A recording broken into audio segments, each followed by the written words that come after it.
Une équipe de l'hôtel de ville de Kinshasa était sur terrain ce mercredi pour récupérer les voitures en panne abandonnées le long de deux avenues.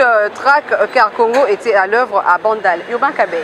L'opération Zéro Épave à la place publique dans la ville-province de Kinshasa refait surface. Ce mercredi 24 août 2022, une équipe de l'hôtel de ville sous la dénomination Track Car Congo était à l'œuvre à Bakayao. Une voiture ketch des transports en commun abandonnée à côté de la Raobank Bandal depuis Belle Lurette est tombée dans les filets des patrouilleurs de Track Car Congo. Sur l'avenue Kassavubu, une autre voiture Sprinter a été accrochée à leur véhicule remorque pour dégager la voie publique.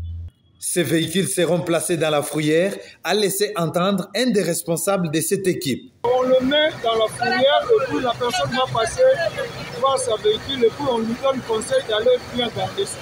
Disons que toutes ces voitures abandonnées sur la voie publique le long des avenues et carrefours créent de l'insécurité, l'encombrement et des embouteillages. Il faut souligner que l'opération doit se poursuivre dans toutes les communes de la ville-province de Kinshasa.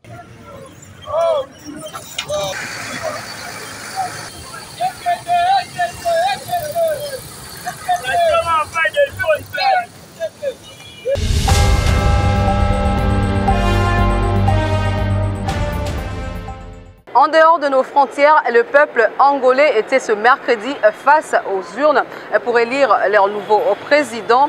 Détail avec Roski Misenga. Les élections générales angolaises de 2022 ont eu lieu ce mercredi 24 août 2022. Les 14 millions d'électeurs angolais avaient le choix à faire sur les 8 candidats présidentiables représentant les 8 partis politiques du pays. Parmi les 8, 2 candidats partent favoris dans cette élection, à savoir Joao Lourenço du Mouvement pour la libération de l'Angola, MPLA, et Adalberto Costa Junior de l'Union nationale pour l'indépendance totale de l'Angola. Le président sortant Joao Lourenço se présente pour un deuxième et dernier mandat après celui de 2017. Pendant la campagne présidentielle, le président sortant Lourenço avait défendu son bilan, notamment la lutte contre la corruption. Face à lui, les partis de l'opposition historique, UNITA, qui mise sur les ras-le-bol de la population pour l'emporter. Ce mandat a été un mandat au cours duquel nous avons brisé certains tabous. En commençant par le tabou de la lutte contre la corruption.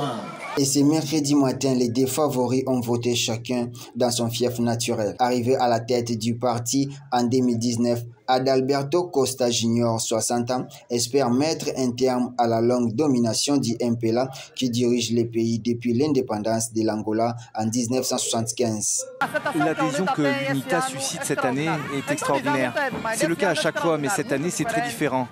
Regardez l'adhésion que nous avons, même avec une petite marche comme celle-ci. Sachez qu'à côté de la présidentielle, le peuple angolais aura aussi à choisir ses représentants au niveau du Parlement qui compte 223 sièges.